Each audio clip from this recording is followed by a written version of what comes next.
Okay, so we have this system of nonlinear inequalities. Some of them could be linear. You can see this bottom one is. Most of the time, these are not going to be quite as complicated as our ellipses and parabolas and hyperbolas were. We saw that in the first part of the section where it maybe wasn't as complex looking, but this first one is going to be a circle, right? And the second one is going to be a line. Because these are inequalities, our solutions are not going to be just single points where they intersect anymore.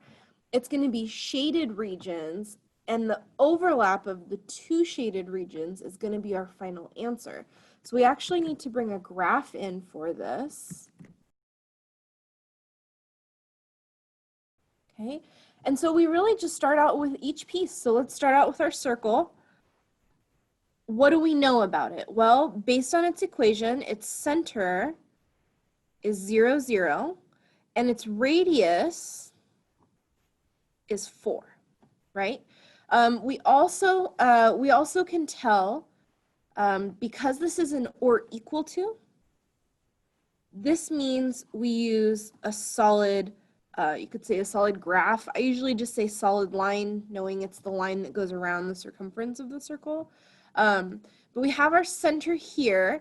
We're going to go out 1, 2, 3, 4, up 1, 2, 3, 4, left 1, 2, 3, 4, and down 1, 2, 3, 4.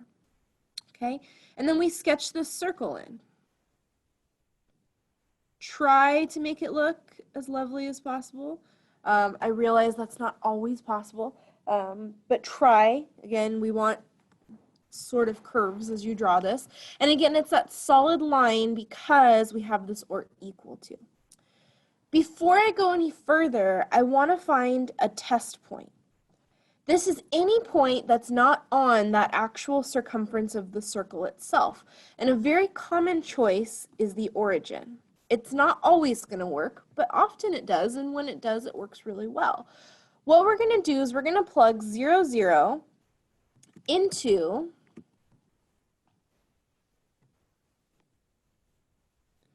What we're going to do is we're going to plug 0, 0 into our original inequality. So that gives us 0 squared plus 0 squared is greater than or equal to 16.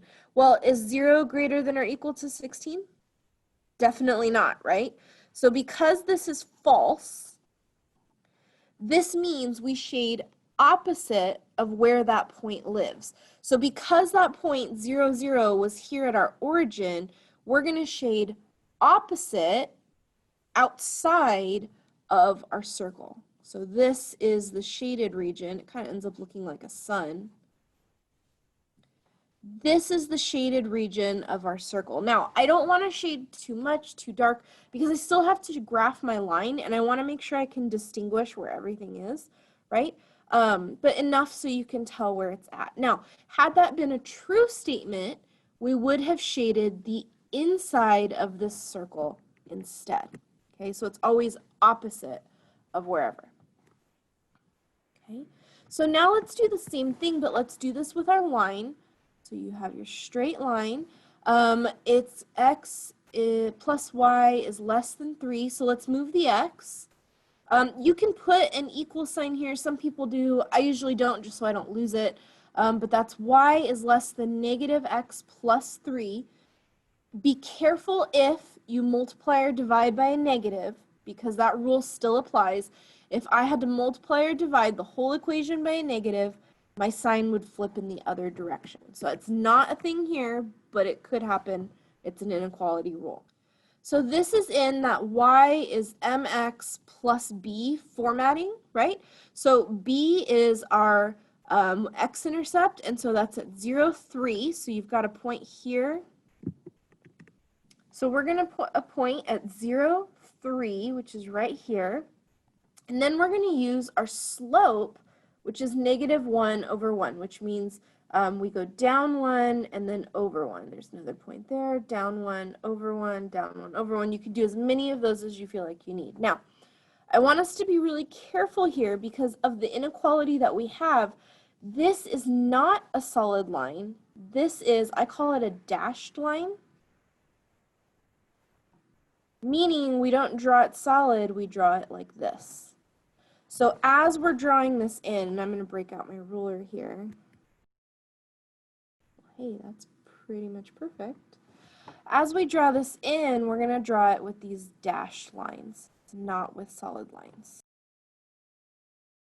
We need to do the same thing here. We need to do a test point. This is a line, so I should have arrows on my ends. We need to do a test point here as well. So test point, again, 0, 0 is not on this line, so we may as well use it as well. So 0, 0. I go back to my original equation. 0 plus 0 is less than 3. Is it true that 0 is less than 3? Yes, which means I shade on the half of the line where 0 lives. So we're going to shade this bottom portion. And this is in reference to the line. If it was false, we would have shaded above, but it wasn't false. Okay? So what's the final answer here? Well, the final answer is going to be the overlap between the green and the blue. So let me pick a more dramatic highlighter color here, or green and the pink, excuse me. Let's go with orange. Why not, right? Actually, let's go with orange. Okay, so our overlap is all of this up until this line.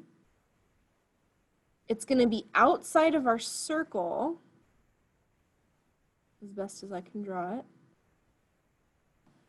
and below this line. And all of that is what gets shaded in. Now, do you have to go this solid every single time? I mean, no, you don't have to use an entire highlighter, pen, or pencil, or whatever every time you draw one of these, but it is important that it's very clear exactly where you're talking about for your final answer. So there's a big difference. You see the green, just little shade marks we have up above. There's a big difference between that and the very clear shading below. So you might choose to go in with your pencil a little bit darker. Another color is fine with me as long as I can read the graph. I think this is very clear. We can see what exactly is correct. But I want to be able to see the different parts of your shading and very clearly where that overlap is. I think clarity is really important. I also need to be able to distinguish between solid lines and dashed lines. There should be a clear distinction between those two. Okay? See you in the examples.